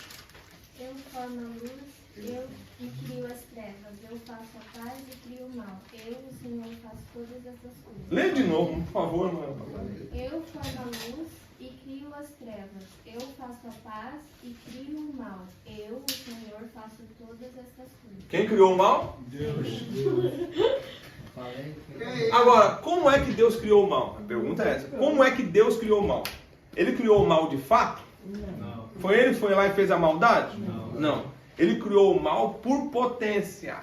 Ele criou o mal por Potência. O que significa isso? Criar o mal por potência? Vai lá, irmão Max. Você está me acompanhando, irmão Max? Sim, tô sim, pastor. Como que ele criou o mal por potência? O irmão Max conhece essa palavra. Criou o mal por potência. Quando ele criou o Lúcifer. Não, quando ele criou o Lúcifer, tudo bem. Mas, olha ali, você viu ali? Quando ele coloca decisão de escolha, o mal está criado por potência. Por exemplo, a tua Estherzinha, que maldade ela tem? Nenhuma de fato.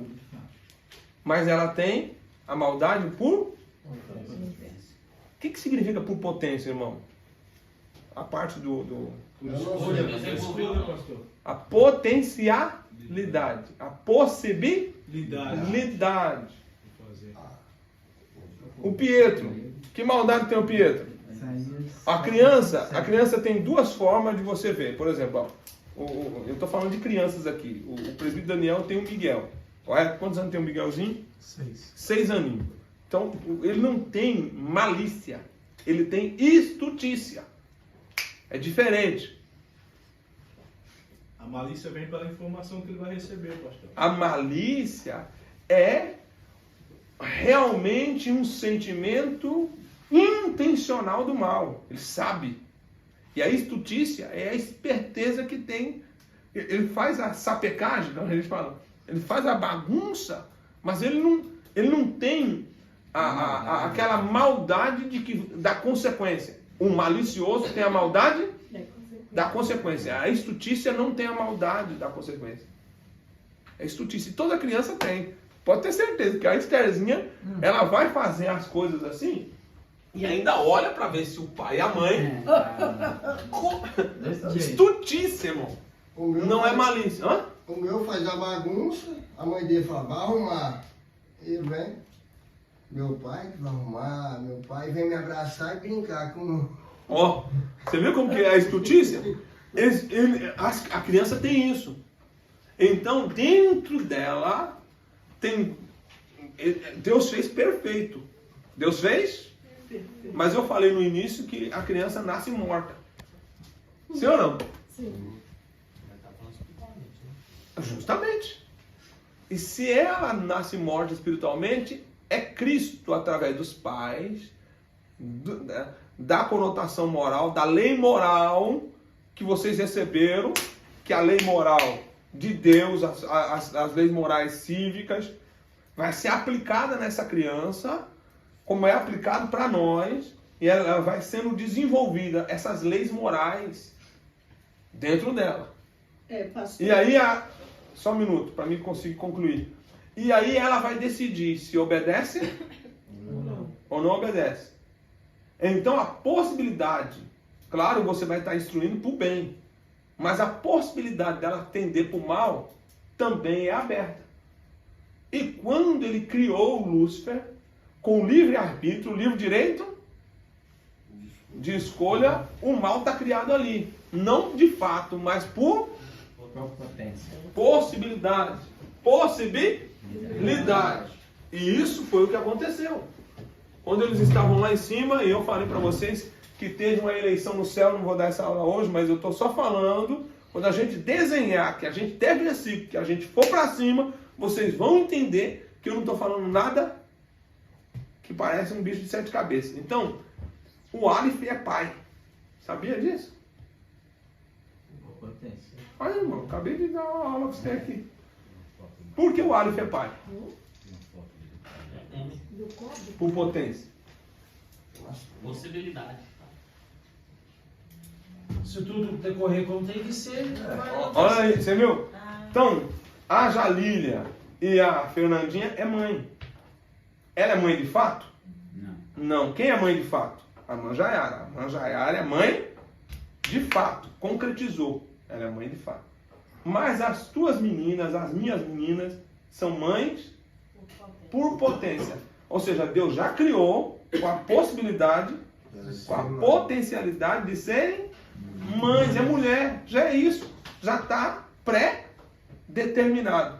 Quando essa possibilidade torna-se fato real, alguém tem que ser responsabilizado. Quem foi que criou o mal? Deus. Quem é que tem que pagar pelo pecado de Lúcifer? Deus. Agora ele vai criar o projeto encarnação. Pegou? Pegou ou não pegou? Agora peguei. Agora você entendeu? Agora você vai explicar para o filhinho, olha, no céu não entra pecado, não tem maldade no céu.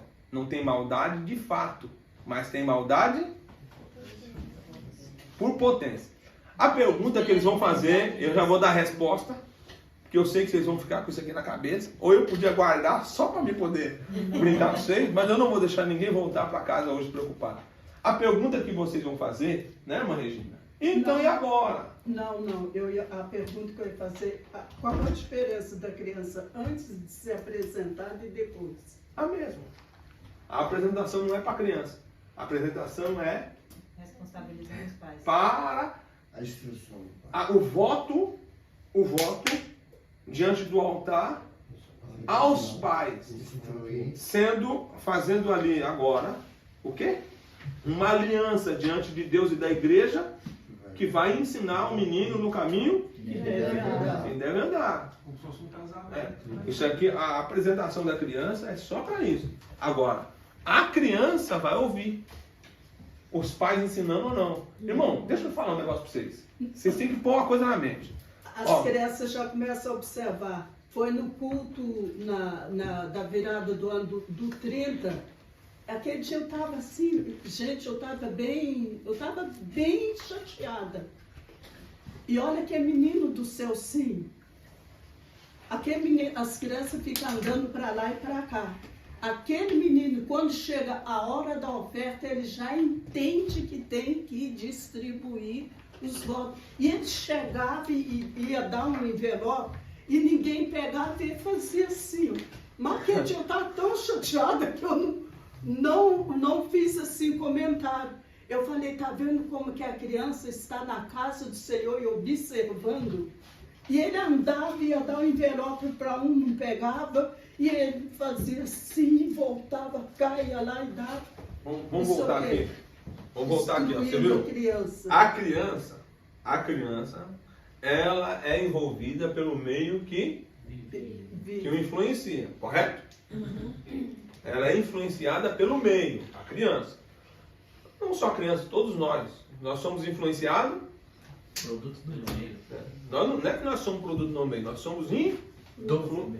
somos influenciados. Se o Espírito Santo está em nós, nós estamos influenciados pelo Espírito. Logo, nosso comportamento vai ser das coisas do Espírito. E aí, pelo Espírito, nós vamos desenvolver atitudes que vamos brilhar de forma diferente nas trevas.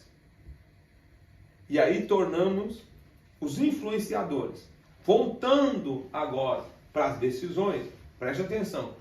Alguém pode dizer assim, então, pastor, se os anjos têm livre-arbítrio e houve pecado naquele tempo, qual a possibilidade? Eles vão fazer a pergunta. Sim ou não? Qual a possibilidade desses anjos pecarem de novo? Não tem, porque Jesus Cristo morreu na cruz e se responsabilizou pela consequência, se responsabilizou pelo pecado e selou com a morte dele na cruz. Não foi o... Tá meio certo, mas antes de Jesus morrer, eles já tinham tomado a decisão. Lembra que eu falei para vocês que eles já decidiram? Sim, teve a eleição. Teve a eleição no céu. Lembra? Terça parte foi com... Uma terça parte é que seguiu. E os outros 2 terços? Decidiu por quem? Pelo capitão dos exércitos. Então, quando eles decidiram, eles já tomaram a sua decisão. Os que ficaram lá já decidiram antes da queda. Já decidiram. Quem aqui já decidiu por Jesus? Amém, glória a Deus. Amém hesitante? Não, Quem decidiu por Jesus? Amém. Quem decidiu por Jesus de verdade? Agora entra a palavra séria. Quem decidiu por Jesus de verdade, morre por causa. Então se algum bandido chega, coloca uma arma na tua cabeça e fala, você é crente ou não é crente? Se você disser que é crente, você vai morrer agora. Quem decidiu? Morre. Porque a gente vê, a gente está vendo aí, irmão, muita gente sendo decapitada nesses países da janela 10/40 por causa do Evangelho. Claro que tem muita gente negando Jesus. Tem muita gente negando, correto? Sim. Mas quem decidiu de verdade? Quem decidiu? Agora, a diferença entre anjos e nós é que nós somos falíveis. E somos carne e osso. Sentimos dor. As nossas decisões são temporais. Nós decidimos hoje, pode ser que amanhã você Existe. Mas quem decidiu de verdade por Cristo, venha o que vier, haja o que houver. Ele pode ter até altos e baixos. Ele decidiu por Cristo. É por isso que a gente tem que lutar muito pelos filhos, justamente pelo que o senhor falou. Porque o potencial do mal está lá. E se a gente negligenciar, o potencial do mal vai ganhar. Porque as escolas, o ensinamento está lá. Então você viu como que eles estão pregando? E o que o presbítero Lúcio falou é verdade. Há uma grande ideologia sendo pregada. Porque o inimigo já descobriu, irmão, não dá para bater de frente. Quando você bate de frente, por exemplo, por que hoje você não vê pessoas chegando? Ó, a maioria dos que estão fazendo evangelismo nesses países proibidos são salvos de verdade. Garanto para você. E quando chega o momento da bifurcação, que Deus permite que eles sejam mártires, martirizados da igreja, ali o céu ganhou já. O diabo sabe disso, irmão. Você acha que quando há um mártir que morre, você pode ver, sabe o que é que mostra a paixão dos muçulmanos? É quando um camarada se explode. Quando ele torna-se um mártir, ele consegue, em vez da pessoa ter medo, ele consegue atrair. A morte de um crente no campo missionário é semente que brota. Morre um, nasce 100.000. O Hamilton tem uma aula. Ele é sozinho na aula de religião na escola dele. E o professor não está nem aí, porque é um demoniado que se diz que conhece religião. E tem dia que ele reclama, que o professor chega lá e não ensina, dá alguma coisinha para ele. E aí a escola pede, não, a gente pode pôr discurso católico, alguma coisa assim. Fala, não, se não tiver professor para dar aula, manda ele para casa. E ele só tem na aula de evangelho na escola dele. Olha lá. E o endemoniado vai lá e fica lá perturbando ele, passando raiva nele, não ensina nada e ele fica nervoso. Vocês percebem, irmão, que nós hoje vocês quando ouvem isso, essas instruções, eu costumo aplicar isso. As minhas filhas nasceram, né, no berço evangélico, foram instruídas na igreja. E elas já receberam as instruções morais do Evangelho e as instruções moral cívica da sociedade, e aí vai aprender agora as, né, doutrinas da sociedade. Quando entra na igreja, entra as doutrinas ministeriais. Olha para você ver que você vai recebendo algumas leis. Aqui nós falamos de 613. E é agora que você vai perceber que elas não mudaram. Aí eu falei para vocês da lei moral de Deus. Lembra da lei moral? Eu estou voltando para terminar. Lei moral de Deus. Deus tem que morrer porque ele é culpado. Meu Deus do céu. Quando você ouve isso, parece um negócio contrário, não é? Quem criou o mal? Ele criou o mal por potência, livre-arbítrio. Ele não sabia dessa possibilidade? Sabia. Quando Lúcifer erra, alguém já fez essa pergunta, eu tenho certeza que já fez essa pergunta. Se Deus é onisciente e Deus sabe tudo, ele não sabia que ia pecar? Sabia. E por que ele não destruiu Lúcifer antes? Ou por que ele criou? Tá vendo como que é? Agora, se eu não crio com um livre direito de escolha, eu estou criando robô. Eu estou criando pessoas, né? Ou anjos, que vai fazer o que eu quero. Então, não vou ser amado por decisão pessoal. Vou ser amado por imposição. Por que ele deu 15 anos para Ezequias se o filho dele seria pior do que muitos reis? Você consegue entender isso? Irmão, você já imaginou o teu filho? Se você pudesse, você não faria o seu filho te amar e te obedecer? Mas não está nem você. Agora, qual é a maior alegria do teu coração? Quando ele demonstra isso, você sabendo que o poder da decisão está com ele. E ele vem e te ama. Você ama teu pai? Você ama tua mãe? Honra? Quem é que te obriga a você fazer isso? Principalmente depois que você criou a sua própria independência. Hã? O amor de Cristo e o princípio moral. Você ouve a palavra, honra o teu pai e a tua mãe. Você vai e segue a palavra. Decisão. A decisão está em nós.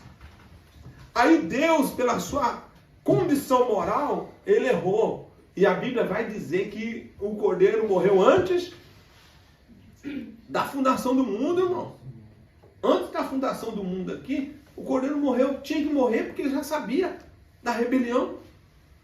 E quem está morrendo é o próprio Deus. Agora ele vai morrer na pessoa de Jesus. Por isso que eles criam o plano salvífico aqui. Isso aqui. Então, é complicado?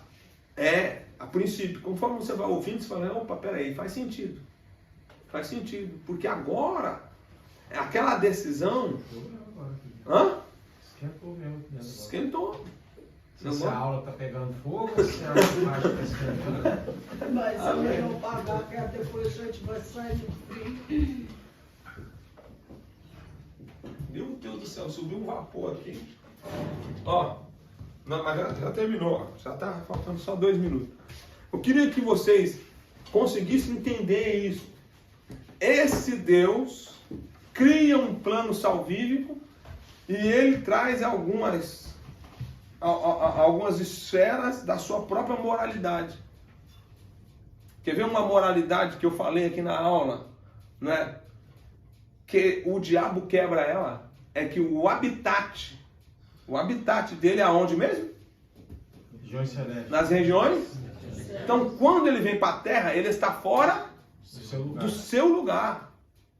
Aí Jesus vai explicar isso lá em João 10. Ele vai dizer assim, o ladrão,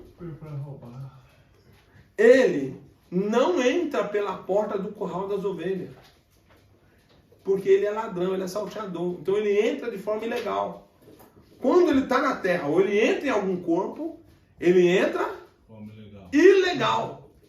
Aí vai dizer assim, mas o bom pastor entra pela porta do curral das ovelhas. E o que Jesus está falando? Ele está dizendo, eu tenho autoridade para estar aqui. Ele não. Ele não pode estar aqui, mas eu posso, porque eu entrei pela porta. Eu nasci de mulher. Eu entrei...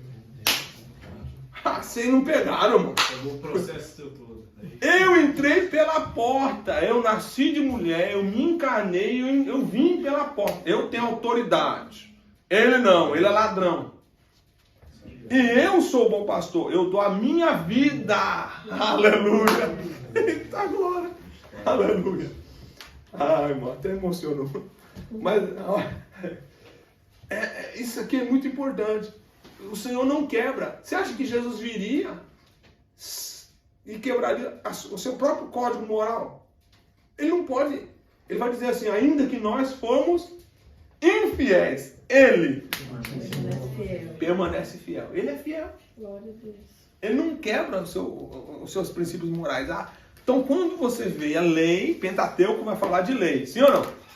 Quando você vai ver, você vai entender as leis que ele passa para nós, ele respeita a sua lei moral. E aí, a finalização que eu comecei a falar com vocês, que a gente entra em vários assuntos, mas eu não esqueço no que eu entro e não posso terminar. Ele foi o único que cumpriu o sábado. Jesus foi o único que guardou. O único que guardou o sábado até quando ele morreu. Ele morreu na sexta-feira. Sim ou não? Sim. O que ele fez no sábado? Nada. Ele estava na sepultura, ele não fez? Nada. No domingo ele ressuscitou. Ele guardou. Na morte. Ele guardou. E todas as vezes no sábado que ele operava, a operação era para glorificar o nome do Pai. E ele ainda falava: hipócritas, vocês são hipócritas.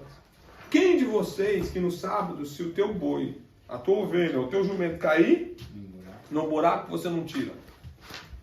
Agora, vocês estão falando comigo quando eu liberto essa mulher que há 18 anos está sendo aprisionada por um espírito de enfermidade, um espírito demoníaco.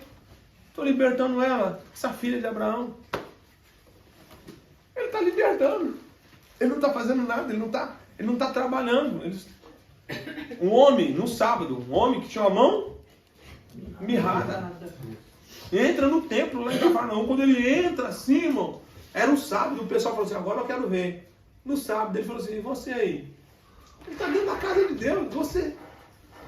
Os fariseus vão dizer: tem 6 dias para curar. Ele diz: mas quem disse que no 7º eu não posso trabalhar? Deus trabalhou.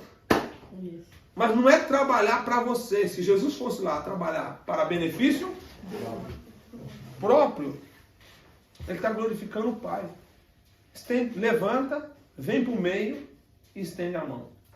Levanta, vem para o meio, estende a mão. Jesus nem tocou. Quando ele estendeu a mão assim, ó, a mão foi restaurada. E era sábado. Aí o pessoal. Ele chega pro rapazinho lá no sábado.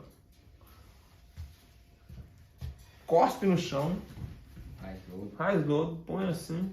Que trabalho que Jesus está tendo? Ele vai falar assim: vai, lava-te no tanque de Siloé. O camarada não podia andar mais do que 1 quilômetro. No sábado, não pode andar mais que 1 quilômetro. Que 1 quilômetro. E ele teve que sair de onde ele estava e ir até o tanque de Siloé.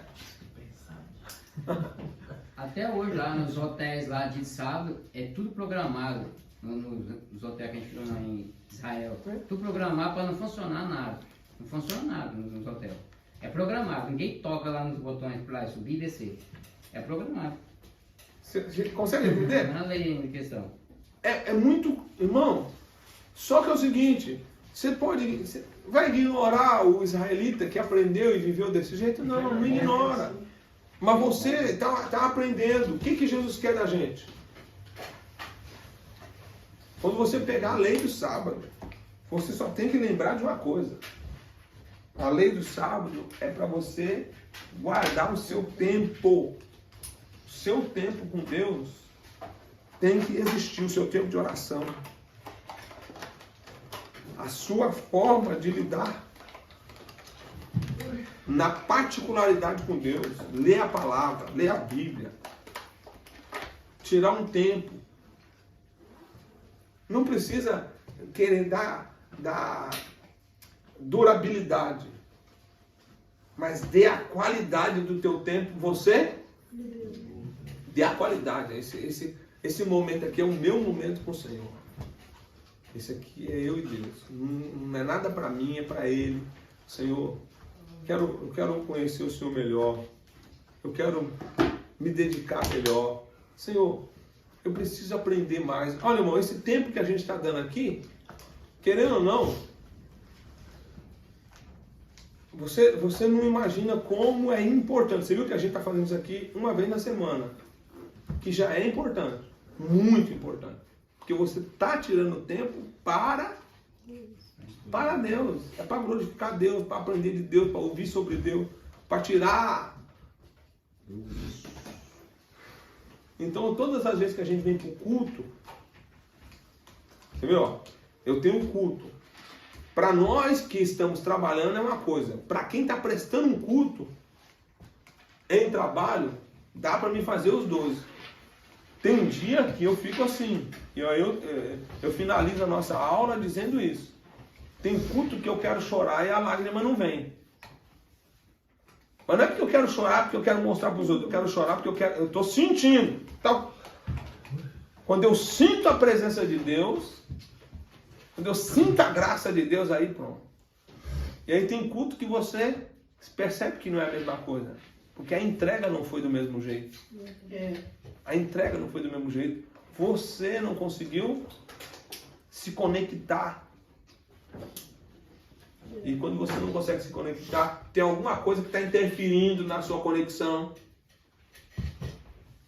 Tem ou não tem? Tem. Já percebeu aí? Tem. Você percebe em cada culto. Tem culto que você vem, dependendo do que aconteceu no decorrer da semana, nas coisas que aconteceram na sua casa, no trabalho, não importa. Esposa, filho, tal. Você vem para o culto e parece que aquele culto que você está querendo fazer a maior entrega, alguns minutinhos antes de você vir para o culto, uma palavrinha tirou a comunhão. É um negócio fantástico. E o inimigo, ele é tão sagaz que ele sabe disso. Irmão. Porque culto, vou repetir para vocês, culto é oferta. Culto é oferta. É você que se oferece. Tem gente que chega assim e fala assim, eu vou lá na igreja buscar uma bênção de Deus. Está errado. Você não vai buscar. Você vem para oferecer. Aonde você busca? Jesus ensina. Você entra no quarto, fecha a porta. É o teu momento, Senhor, pá. Ali você pede e você vem para o culto. Para o culto para ofertar. E a gente às vezes chega no culto. Você pode ver, ó. Tem culto que a gente inicia aqui, irmão. E a gente inicia o culto e o culto tá pesado, tá bloqueado, um negócio. E aí a gente vai tentando, o pastor vai daqui, irmão, vamos dar glória. Você quer ver a hora mais terrível do culto é quando você pede para o povo glorificar na oração. Irmão, ora agora e só dá graça, glorifica. O povo não sabe. A maioria do povo não sabe, porque as pessoas só sabem pedir. Elas não sabem oferecer. Senhor, graças eu te dou. Muito obrigado, meu Deus. Estou lembrando até da Esther aqui. No dia do culto em francês, o presbítero Daniel foi falar o francês e ele fez muita expressão errada. Chegou em casa, a Esther falou assim, falou errado, mas falou bonito.